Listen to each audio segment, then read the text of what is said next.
Chegamos a Maria. Passamos de Eva, a mulher, para Maria. Em Maria, o que nós temos? Qual é o princípio?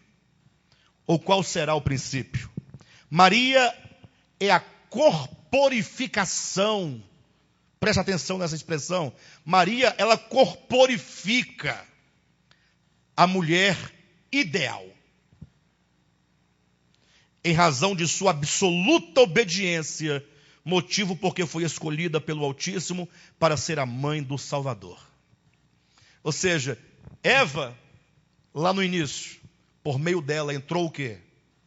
O pecado no mundo. Então Eva, antes de Gênesis 3,16, ela representa a fraqueza e o ceder à voz da tentação. Por isso que Cristo vai dizer para essa mulher que cedeu: tu serás governada. Ou seja, o homem que cede à tentação, ao pecado, ele precisa de governo divino sobre ele. Agora, no caso de Maria, Maria ela representa a mulher ideal. Porque é aquela mulher que, quando Deus olhou para toda a terra, ele procurou uma mulher para que pudesse ser a mais pura, para que dela nascesse o Salvador. Ele escolheu Maria. E quando Gabriel foi a Maria e disse: olha, Deus te escolheu para que o Espírito do Senhor te envolva e gere em ti o ente santo, que é o descendente da mulher, e ele vai esmagar a cabeça da serpente, porque ele é o Salvador do meu povo. Qual foi a resposta de Maria? Aqui está a serva do Senhor, que seja feito conforme a tua vontade. Então, se em Eva nós temos lá o princípio da obediência do governo, em Maria nós temos a resposta a essa vontade divina de nos governar, que toda a tua vontade seja feita.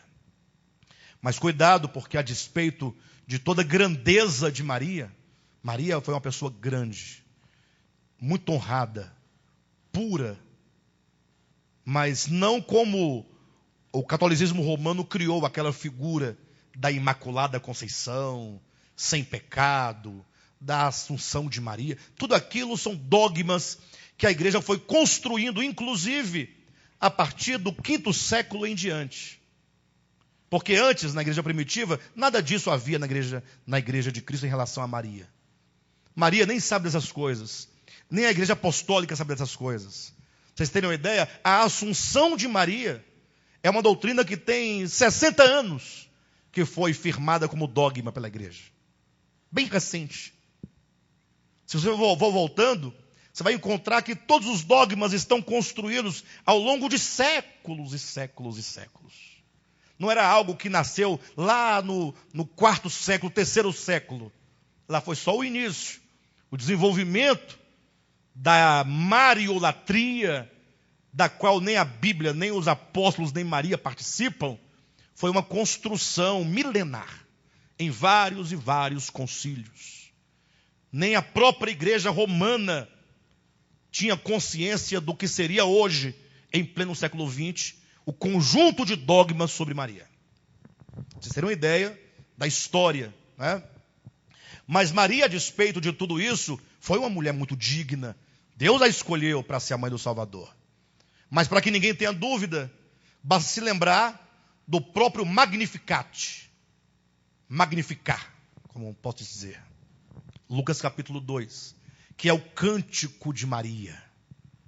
Quando ela se encontra ali, né, com Isabel, e ela então faz um cântico lindo, e ela diz assim: a minha alma engrandece ao Senhor, e o meu espírito exulta em Deus, o meu Salvador.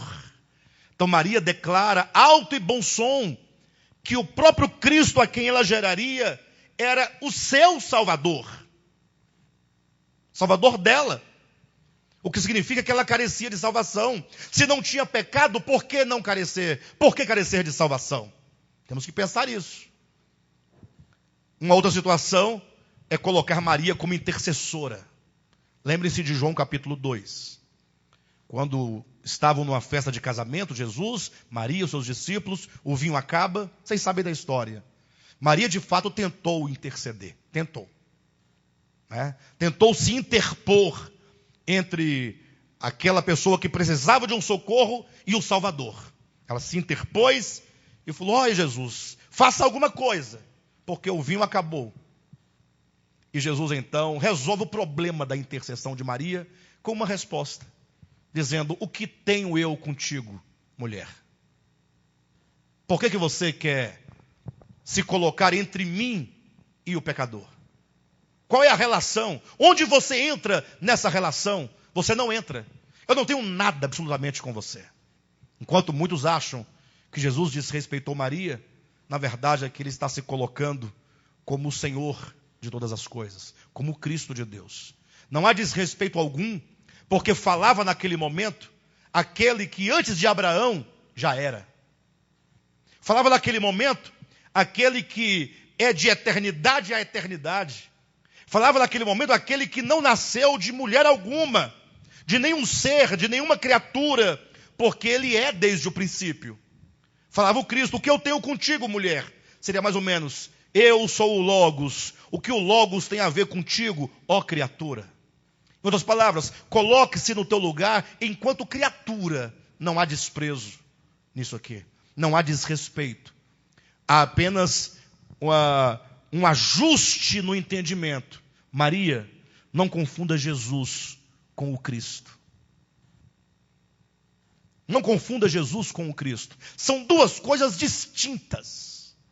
O Cristo é o próprio Deus, é Deus revelado, é Deus manifestado.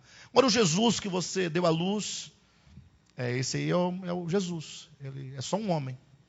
É só um meio. É só humanidade para que o Cristo exista e realize toda a sua obra. É apenas um meio humano para ele se relacionar com a humanidade e cumprir o seu propósito. Daí Maria entendeu, e aí olha agora a posição de Maria. Ela não fica com raiva, ela fala para os homens assim: olha, façam tudo o que ele mandar. Ou seja, não venham a mim, ide a ele. Simples assim. Então, Maria foi uma pessoa pura, lógico, de uma dignidade grande, a ponto de ser escolhida pelo Salvador. E o que nós vemos nela, portanto, é uma obediência irrestrita. Por que obediência irrestrita? Porque no momento que Maria aceita no coração dar a luz a Jesus, a humanidade, ela sabe dos perigos que ela corria. Primeiro, como explicar a José o fato de ela estar grávida? Isso é complicado. Nos dias de hoje não colaria, não. A mulher chega para o noivo, virgem, né? Tá com casamento marcado. Aí fala: eu estou grávida. Como assim? Peraí. Nós nem tivemos relação, você é virgem. Estou aqui aguardando pelo casamento. Mas é porque essa gravidez é diferente. Ela é obra do Espírito Santo. Como assim? Conta direito essa situação. Estando eu em casa, apareceu um varão. Cola, pessoal? Hoje em dia não cola, né? Então ela sabia que certamente José a deixaria. Sabia. E essa é a lógica da coisa, tanto é que José deixou Maria, embora ele voltasse para ela. Mas a primeira coisa que lhe veio à cabeça de José, quando ficou sabendo, a deixou secretamente. Foi homem, né? Porque tem uns por aí que sai falando depois, muita coisa. Tem até print. Taca na mídia para todo mundo.